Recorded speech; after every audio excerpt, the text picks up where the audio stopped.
حي على الفلاح. السلام عليكم ورحمة الله وبركاته.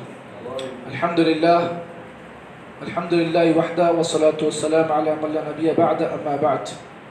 أعوذ بالله من الشيطان الرجيم. بسم الله الرحمن الرحيم. الذين إذا أصابتهم مصيبة قالوا إنا لله وإنا إليه راجعون. وعن أنس بن مالك رضي الله تعالى عنه قال قال رسول الله صلى الله عليه وسلم إذا أراد الله بعبده خيرا عجل له العقوبة في الدنيا وإذا أراد الله بعبده الشر أمسك عنه بذنبه حتى يوافي به يوم القيامة. صحیح بخاری و مسلم کی ایک حدیث میں نے آپ کے سامنے پیش کی. بات چل رہی تھی صبر کے متعلق احادیث کے سلسلے میں. گزشتہ جمعرات کے درس میں آپ کے سامنے یہ حدیث پیش کی گئی جس میں اللہ کے نبی صلی اللہ علیہ وسلم نے فرمایا کہ اللہ تعالیٰ جب اپنے بندے سے کسی محبوب چیز کو اگر چھین لے اور بندہ اس پر صبر کی نیت سے اگر خاموش بیٹھ کر صبر کرے تو اللہ تعالیٰ نے اس کا بدلہ جنت اللہ نے قرار دیا. یہ حدیث پر تفصیلی گفتگو آپ کے سامنے جمعرات کے درس میں ہو گئی. آج کے درس میں جو حدیث میں نے آپ کے سامنے پیش کی اسی سے ملتی جلتی ایک حدیث ہے جس کو روایت کرنے والے صحابی رسول حضرت انس ابن مالک رضی اللہ تعالیٰ عنہ ہیں.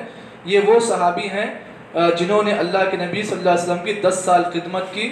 اللہ کے نبی صلی اللہ علیہ وسلم حضرت انس رضی اللہ تعالیٰ عنہ کو 10 سالہ خدمت میں آپ نے کبھی بھی اف تک بھی نہیں کہا. یہ حضرت انس ابن مالک کی ایک خاصیت ہے.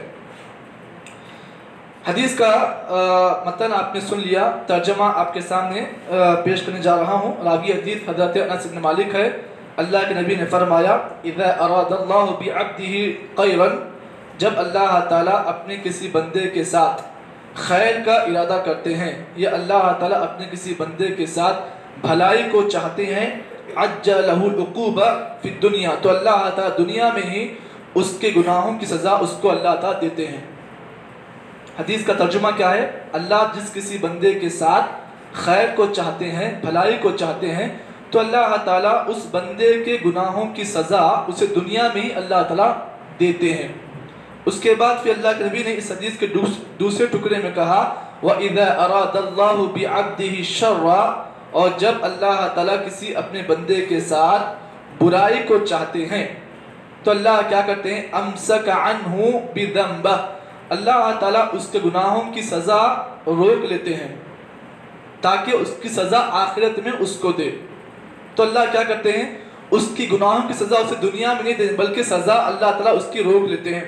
اس کے بعد پھر اللہ کے نبی نے فرمایا حَتَّى يُوَافِيَ بِهِ يَوْمَ الْقِيَامَةِ پھر جب قیامت کا دن ہوگا تو اللہ تعالیٰ اس کے گناہوں کی سزا اسے پورا عطا کریں گے. یہ پوری حدیث ہے جو آپ کے سامنے میں نے اس کا ترجمہ پیش کیا ہے.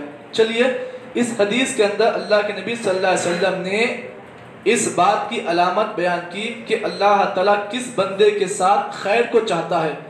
اگر اللہ تعالیٰ کسی بندے کے ساتھ بھلائی کو چاہتے تو اس کا سمٹنس کیا ہے؟ اس کی علامت یہ ہے کہ اللہ جس بندے کے ساتھ بھلائی کو چاہتا ہے تو اللہ تعالیٰ زندگی میں جو بھی وہ گناہ کرتا ہے جو بھی نافرمانی کرتا ہے تو سزا اللہ تعالیٰ دنیا میں اس کو عطا کرتے ہیں. بندہ یہ سمجھ لے اگر اسے اس کے گناہوں کی سزا اگر مل رہی ہے تو بندہ یہ جان لے کہ شاید اللہ تعالیٰ میرے گناہوں کی سزا مجھے دنیا میں دے رہا ہے اور بندہ یہ سمجھ جائے کہ آخرت میں اللہ تعالیٰ انشاءاللہ مجھے اس کی سزا نہیں دے گا. چلیے یہ تو ایک مسئلہ ہے. دوسرا مسئلہ اس کے برخلاف اگر کوئی بندہ گناہ پہ گناہ کر رہا ہے بسا اوقات آپ دیکھتے ہیں کوئی آدمی نافرمان ہے پھر بھی اللہ تعالیٰ دنیا کی اس کی نعمتیں اللہ تعالیٰ اسے عطا کر رہا ہے تو آپ اس کو دیکھ کر مایوس نہ ہو کہ میں تو نیک آدمی ہوں مجھے اللہ سزا کیوں دے رہا ہے جبکہ یہ تو فاجر ہے بدکار ہے شرابی ہے کبابی ہے لیکن پھر بھی اللہ اس کو نعمتیں عطا کر رہا ہے. کبھی کبھار اس چیز کو دیکھ کر آپ کو مایوسی ہوتی ہوگی لیکن اس بات کو جان لو اللہ تعالیٰ اس کی سزا دنیا میں نہیں دیں گے بلکہ اللہ تعالیٰ اس کی پوری سزا اللہ تعالیٰ اس کا پورا بدلہ اللہ آخرت میں اسے دیں گے. چلیے اب اگر کسی بندے کو اللہ تعالیٰ دنیا میں سزا دے اسے گناہوں کی مثال کے طور پر بیماری آ گئی. کیسی بیماری؟ لمبی بیماری 10 سال 12 سال 6 مہینے 7 مہینے آپ بستر پر پڑ گئے. آپ کو کاروبار چل رہا تھا لاس ہو گیا. کیسا لاس ہو گیا؟ ایسا ویسا نہیں آپ پورا روڈ پر آ گئے. یہ بات جان لیں کہ آپ اس نقصان کو دنیاوی نقصان سمجھتے ہیں، لیکن اس بات کو جان لو اللہ تعالیٰ اس نقصان کو دیکھ کر اللہ تعالیٰ آپ کے گناہوں کو معاف کرتا ہے۔ کیوں؟ تاکہ اللہ یہ چاہتا ہے کہ میرا نیک بندہ جب میرے پاس آئے تو اس حالت میں آئے گناہوں سے بالکل پاک و صاف ہو کر وہ آئے۔ یہ اللہ کی ایک مصلحت ہوتی ہے۔ ہم لوگ جذبات میں آ کر کچھ ایسے ویسے الفاظ ادا کرتے ہیں اپنی زبان سے، غلط ہے۔ چلیے اس کے بعد حافظ ابن حجر رحمہ اللہ نے صحیح بخاری کی جو رائٹر ہے، صحیح بخاری کی جو شرح انہوں نے لکھی ہے، اس حدیث کے تعلق سے انہوں نے کہا کہ اللہ کی سزا دینے کے لحاظ سے لوگوں کی 3 قسمیں ہیں۔ پہلا قسم کا آدمی وہ ہے جو اللہ تعالیٰ سے ہمیشہ اپنے گناہوں کی معافی کا وہ کام کرتا ہے۔ اس کی صبح و شام صرف گناہوں کی معافی میں وہ انسان لگا رہتا ہے۔ اس کی صبح ہوتی ہے تو اپنے گناہوں سے معافی مانگتا ہے، شام ہوتی ہے وہ گناہوں سے معافی مانگتا ہے۔ یہ پہلی قسم کا آدمی وہ ہے جو اللہ سے عافیت کا سوال مانگتا ہے۔ اسی لیے اللہ تعالیٰ نے ہمیں عافیت کا سوال مانگنے کا حکم دیا۔ دیکھیے صبح و شام کے جو اذکار ہیں، ایک مسلمان کو چاہیے کہ وہ صبح و شام کے اذکار کو پابندی سے اختیار کرے، کیونکہ جو بندہ صبح و شام کے اذکار کو پڑھتا ہے نا تو کبھی بھی وہ بندہ شرم نہیں ہوتا ہے، اللہ تعالیٰ اس بندے کے ساتھ خیر کو چاہتے ہیں۔ اسی لیے ہمیشہ صبح و شام کے اذکار کی آپ پابندی کریں۔ تو صبح و شام کے اذکار میں ایک دعا اللہ کے نبی نے مجھ کو اور آپ کو سکھلائی ہے جو بڑی پیاری دعا ہے۔ اللہ کے نبی صلی اللہ علیہ وسلم صبح و شام اس دعا کو پڑھتے تھے۔ کون سی دعا ہے؟ اللہم انی اسألک العفو والعافیت فی الدنیا والآخرہ، اللہم انی اسألک العفو والعافیت فی دینی و دنیای و اہلی و مالی، اللہم استر عوراتی و آمن روعاتی، اللہم فتنی من بین یدی ومن قلفی وعن یمینی وعن شمالی ومن فوقی واعوذ بعظمتک ان اقتال من تحتی۔ پوری دعا ہے جو میں نے آپ کے سامنے تقریباً آدھے صفحے کی دعا ہے، میں نے آپ کے سامنے اس دعا کو پیش کر دیا۔ ایک اور دعا ہے جس کے اندر اللہ کے نبی سے پوچھا گیا کہ اللہ کے نبی سب سے افضل دعا کون سی ہے؟ سب سے افضل دعا، تو اللہ کے نبی نے فرمایا افضل الدعاء، سب سے افضل دعا یہ ہے کہ بندہ یہ دعا کرے اللہم انی اسألک المعافات فی الدنیا والآخرہ، اے اللہ میں تجھ سے دنیا اور آخرت میں عافیت کا سوال مانگتا ہوں۔ تو یہ بندے ہیں جو ہمیشہ عافیت کا سوال کرتے ہیں، تو اللہ تعالیٰ ان گناہوں کا جو مسئلہ ہوتا ہے اللہ اسے ڈیلیٹ کرتے ہیں، میموری میں گناہ جو ہوتے ہیں وہ ڈیلیٹ ہوتی ہے۔ یہ عافیت کا سوال کرنا چاہیے۔ ایک دوسری قسم کے لوگ جن کو اللہ تعالیٰ سزا کے طور پر دنیا میں ان کے گناہوں کی پنشمنٹ ان کو دیتے ہیں، پنشمنٹ دیتے ہیں اللہ تعالیٰ گناہوں کی سزا کے، جیسا کہ اس واقعے کو آپ جانتے ہیں کہ صحیح بخاری کے اندر اس واقعے کو ذکر کیا گیا۔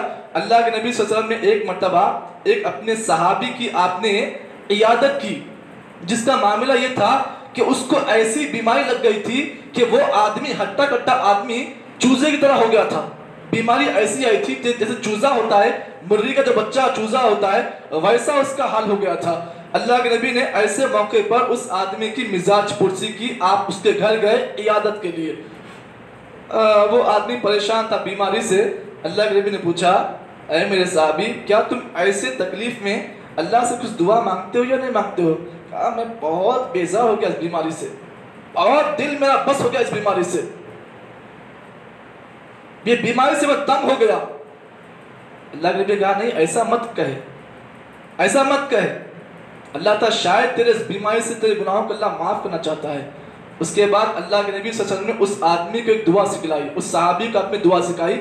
وہ دعا اتنی برکت والی دعا ہے کہ صحابی کہتے ہیں جب میں نے اس دعا کو پڑھا اللہ نے میری بیماری ختم کر دی، میں چوزا ہو گیا تھا اللہ نے مجھے پھر اچھا کر دیا۔ وہ دعا کیا ہے؟ اللہم ربنا آتنا فی الدنیا حسنہ وفی الآخرۃ حسنہ وقنا عذاب النار۔ یہ ایک دعا الگ ہے ربنا آتنا فی الدنیا حسنہ، لیکن ایک دعا کے اندر جو میں نے بتائی اللہم ربنا آتنا فی الدنیا حسنہ وفی الآخرۃ حسنہ وقنا عذاب النار، صحابی کہتے ہیں جب میں نے اس دعا پر پابندی کی تو اللہ نے میری بیماری کو مجھ سے دور کر دیا۔ ایک تیسری قسم کا آدمی وہ ہے جو اللہ تعالیٰ کی سزا اللہ تعالیٰ اسے ایسے دیتے ہیں، کبھی کبھار آپ دیکھتے ہیں کہ بندہ گناہ کرتا ہے لیکن پھر بھی اللہ تعالیٰ اسے موقع دیتے ہیں، ڈھیل دیتے ہیں۔ آپ کبھی کبھار ایسے آدمی کو دیکھ کر مایوس ہوتے ہو، ارے میں تو اچھا آدمی ہوں اللہ مجھے سزا دے رہا ہے، جبکہ یہ تو بڑا فاجر ہے، اللہ اس سے عذاب کیوں نہیں دے رہا ہے، سزا کیوں نہیں دے رہا ہے؟ یہ سوال کبھی ذہن میں پیدا ہوتا ہے، لیکن اس کا جواب دیکھو اللہ کے نبی نے فرمایا کہ جب کسی آدمی کو تم دیکھو